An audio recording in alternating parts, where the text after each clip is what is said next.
Bonjour, alors là je vais vous expliquer le rôle du manomètre. Mener un peu plus par là, comme ça, on va voir plus le manomètre, des vannes de coupure de chauffage et le vase d'expansion.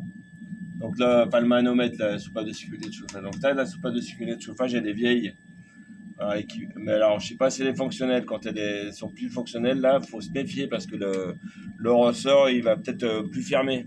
Ce qui fait que ça va vidanger le chauffage.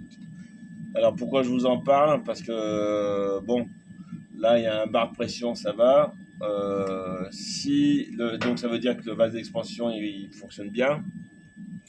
Si le mano, là, il dépasse les 3 bars de voilà, s'il dépasse les 3 bars, la vanne, la soupape de sécurité de chauffage, elle va s'ouvrir, puis elle va vidanger le chauffage. Et normalement, elle devrait se fermer, mais si elle est trop vieille, le ressort et que le ressort à l'intérieur il est mort, elle va plus se fermer quand ça va redescendre en dessous de 3 bars. Alors pourquoi elle montrera au-dessus de 3 bars? Parce qu'il y a le vase d'expansion qui est là. Le vase d'expansion là, donc tu as un petit bouchon, je te le montre. Là, le petit bouchon là, et là tu as une valve à vélo là. Donc en fait ici tu as de l'air, et là tu as de la flotte.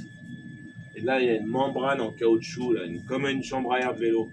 Donc ça se remplit ça entre 0,3 et 0,7 bars en air comprimé. D'accord? Donc là, tu as une partie air comprimé, la membrane en caoutchouc et la flotte.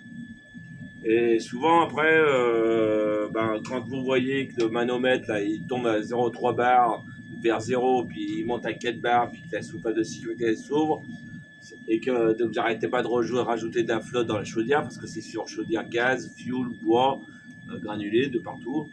Puisque l'eau, quand elle chauffe, elle passe de 20 degrés à 80 degrés, elle change de volume. Mais le volume de votre installation ne change pas. Donc, ça va monter en pression. Donc, cette pression, il faut l'absorber. Et c'est le rôle du vase d'expansion, c'est d'absorber le changement du volume d'eau et donc de la pression. Et souvent, là, comme là, il est vieux, la membrane, elle se fissure, du coup, le vase d'expansion, il n'a plus d'air comprimé, il se remplit totalement d'eau de chauffage, et donc il absorbe plus la pression de chauffage. Et donc après, le mano, il fait yo-yo, et puis ça n'arrête pas de rajouter ça n'arrête pas d'évacuer de l'eau de chauffage, et vous êtes obligé, et vous en remettez à chaque fois, donc il faut changer. Alors, un des problèmes de cette petite installation, parce que là, la chaudière, elle est de très bonne qualité, il n'y a pas de problème, hein, c'est qu'en fait, il aurait fallu 2 vannes de coupure de chauffage ici sur l'aller-retour parce qu'il y a plein de radiateurs au-dessus. Et donc, on aurait pu isoler tout le système de chauffage.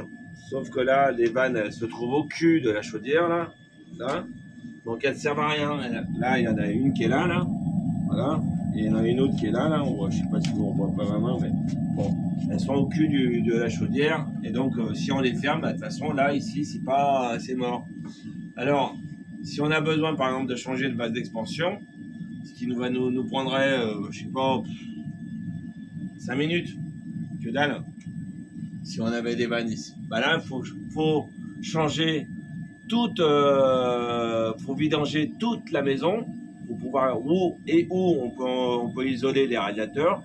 Mais si les radiateurs, les vannes de radiateurs aller et retour, elles fonctionnent mal, pour changer un truc de 5 minutes, parce que les vannes elles ont été mal posées, et on va passer 1 jour ou 2 jours, parce qu'il y a la vidange chauffage, et après il y a le remplissage, et après il faut évacuer toute l'air. Et là, ça devient compliqué. Moi, je sais faire, mais suivant les piquages qui ont été faits de radiateurs, les rajouts, ça devient très complexe.